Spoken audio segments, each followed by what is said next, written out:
উপদেশ দিবে না। পৃথিবীর কোনো ভার্সিটির শিক্ষক আমাদের সন্তানদেরকে এতটুকু উপদেশ দিবে না, কোনো মেয়েকে কোনো ভার্সিটির শিক্ষক এতটুকু উপদেশ দিবে না, কোনো সরকারি কলেজের কোনো শিক্ষক আমাদের সন্তানদেরকে এতটুকু উপদেশ দিবে না যে এই তোমরা যদি 5 ওয়াক্ত সালাত আদায় না করো তাহলে ইসলাম থেকে তোমাদের নামটা খারিজ হয়ে যায়। কোনো শিক্ষক আপনার সন্তানকে দেখে বলবে না যে যদি কোনো পুরুষ টাকনুর নিচে তোমরা কাপড় পরো তাহলে আল্লাহ রাব্বুল আলামিন বিচার দিবসের দিন তোমাদের সাথে কথা বলবেন না, তোমাদের দিকে ঘুরে তাকাবেন না, তোমাদের দিকে করুণা রহমত এবং তোমাদের দিকে দয়ার দৃষ্টিও দিবেন না। পৃথিবীর কোনো শিক্ষক, কোনো ভার্সিটির শিক্ষক, কোনো সরকারি কলেজের শিক্ষক, কোনো হাই স্কুলের শিক্ষক, কোনো প্রাইমারির শিক্ষক আপনার সন্তানকে এই নসিহা করবে না। কেন? এই কারণেই করবে না যে ওই শিক্ষক নিজেও একটা জাহেল, নিজেও মূর্খ, সে নিজেও টাকনুর নিচে পাজামা প্যান্ট লুঙ্গি পরে এবং সে নিজেও ইহুদি খ্রিস্টানদের মতো বসবাস করে, সন্তানদেরকে নাচ গান শিক্ষা দেয়। কেন? এই কারণেই যে আপনার সন্তানকে সে টাটকা একটা শয়তান, একটা ইবলিসে রূপান্তরিত করাতে চায়। এটা হচ্ছে কি শয়তানের ফাঁদ। এইভাবেই শয়তান দীর্ঘদিন যাবৎ প্ল্যানিং করে আমাদের ওপর এমন একটা শিক্ষা কারিকুলাম চাপিয়ে দিয়েছে, এই শিক্ষা কারিকুলামের মধ্যে একটা মেয়ে দাবি করবে তুই আজ থেকে দাবি করবি আমি ছেলে, একটা ছেলে দাবি করবে তুই কাল থেকে দাবি করবি আমি মেয়ে।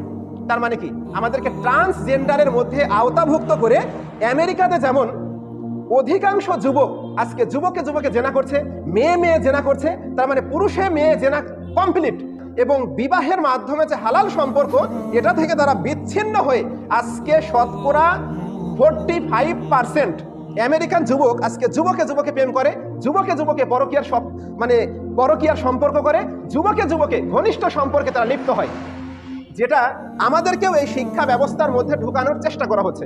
সম্মানিত উপস্থিতি, এখান থেকে বলা যাচ্ছে যে আমাদের সন্তানদেরকে যেই মাধ্যমে পড়াই, যদি আমাদের সন্তানকে ইসলামিক প্রাথমিক শিক্ষা যদি না দিই তাহলে আমাদের সন্তানদের মধ্যে ঈমান নষ্ট হইতে হইতে এমন একটা সময় এমন পর্যন্ত চলে যাবে, ওই সন্তানটা যদি 100 বার কোনো মেয়ের সাথে 100 জায়গায় জেনায় লিপ্ত হয়, ওই সন্তানের মধ্যে তার বিবেকটা জাগ্রত হয়ে বলবে না যে তুই এতবার জেনায় লিপ্ত হয়েছিস, অথচ আল্লাহ বলে একজন আছে, তুই ক্ষমা প্রার্থনা কর তার কাছে।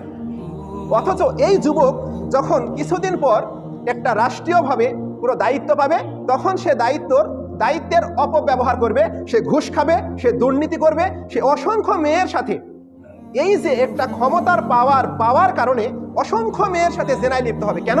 এই যে শয়তান আমাদেরকে কি শিক্ষা দিল যে স্কুল কলেজ ভার্সিটি অফিস আদালত কোথাও সন্তানদেরকে শিক্ষা দেওয়া হয় না যে একটা মিথ্যা কথা বলা যাবে না।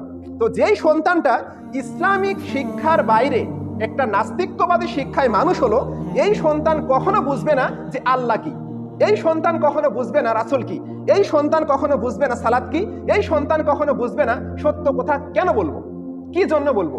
এই সন্তান কখনো বুঝবে না যে কি কারণে পিতামাতার আনুগত্য করতে হবে, কারণ সে আল্লাহকে চিনে না।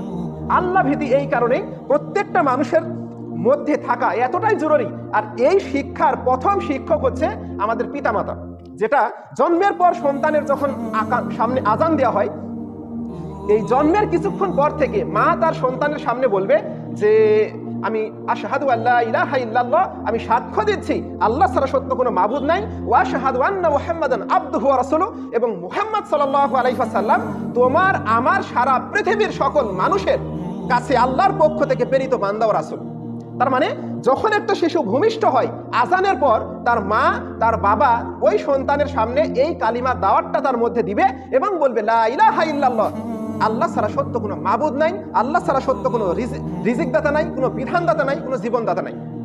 কিন্তু এই শিক্ষাগুলো সন্তানদেরকে পরিবার থেকেও দেয় না। স্কুল কলেজ ভার্সিটিতে যত সন্তান উচ্চমানের শিক্ষা অর্জন করবে তত ইসলাম থেকে তারা দূরে সরে যাবে, এবং এই শিক্ষা ব্যবস্থায় সন্তানদেরকে নাস্তিক কিভাবে করা যায়, এই শিক্ষা ব্যবস্থায় আমরা এটাই দেখছি।